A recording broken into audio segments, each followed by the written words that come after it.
बिरियासिटी बिरिया जे ॻोठ दिलावर सोलंगी जे सभई ॻोठाणनि पारां पोलियो जो बाइकआउट करे ॻोठ भरिसां सख़्तु एहतिजाज मुज़ाहिरो कयो। औरतुनि तोड़े मर्दनि ॻोठ में ॿारनि खे पोलियो जा फूड़ा पियारण लाइ आयल टीम खे जवाबु ॾेई छॾियो। सख़्तु नारेबाज़ी पहिरियां मुतालबा पूरा कया वञनि, बाद में ॿारनि खे पोलियो जा फूड़ा पियारिया वेंदा। एहतिजाज कंदड़ ॻोठाणनि सैफुल सोलंगी, अनवर सोलंगी, फिदा सोलंगी, रियाज़ सोलंगी, मसमात आबदा सोलंगी, मसमात नगमा सोलंगी, हसीना सोलंगी ऐं ॿियनि मासूम ॿारनि सां गॾु सख़्तु एहतिजाजी मुज़ाहिरो कंदे चयो त 3 साल अॻु बरसातुनि सबबु असांजा घर ॾही पट थी विया।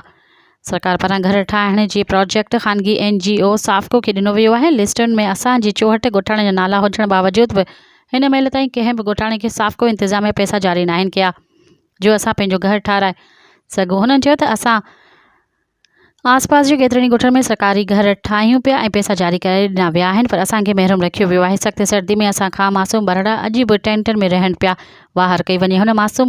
हुननि चयो त असांजी यूसी जो साफ़को इंचार्ज मुश्ताक मेवण फ़ी ॻोठाणे खां 5-5 हज़ार रिश्वत तलब करे थो, न ॾियण जी सूरत में रुलाए वञे थो, जॾहिं त ॻोठाणा अहिड़ी शिकायत खणी बिरियासिटी में साफ़को ऑफिस में दाह खणी विया आहिनि। उतां ऑफिस मां असांखे धिका ॾेई कढियो थो वञे। हुन मुतालबो कयो त जेसिताईं असांखे घर जा आयल पैसा साफ़को इंतिज़ामिया पारां जारी नथा कया वञनि, असां पंहिंजे ॿारनि खे पोलियो जा फूड़ा न पियारींदासीं। पोलियो जी टीम दिलासा ॾींदी रही, पर ॻोठाणनि जवाबु ॾेई छॾियो, जंहिं बाद पोलियो टीम सूरत हाल बाबति इंतिज़ामिया खे आगाह कयो। इतला ते polio focal person doctor Abdul Ghafoor Arain, मुख्तियार कार भिरिया, न्याज़ उजण MS भिरिया, डॉक्टर असलम राजपूत ऐं SHO भिरिया मुनीर अहमद लगारी ॻोठाणनि वटि पहुची ॻाल्हियूं कयूं। 1 कलाक जे ॻाल्हियुनि बाद इंतिज़ामिया जी ख़ातिरीअ ते ॻोठ जे 150 खां वधीक ॿारनि खे पोलियो जा फूड़ा पियारिया विया।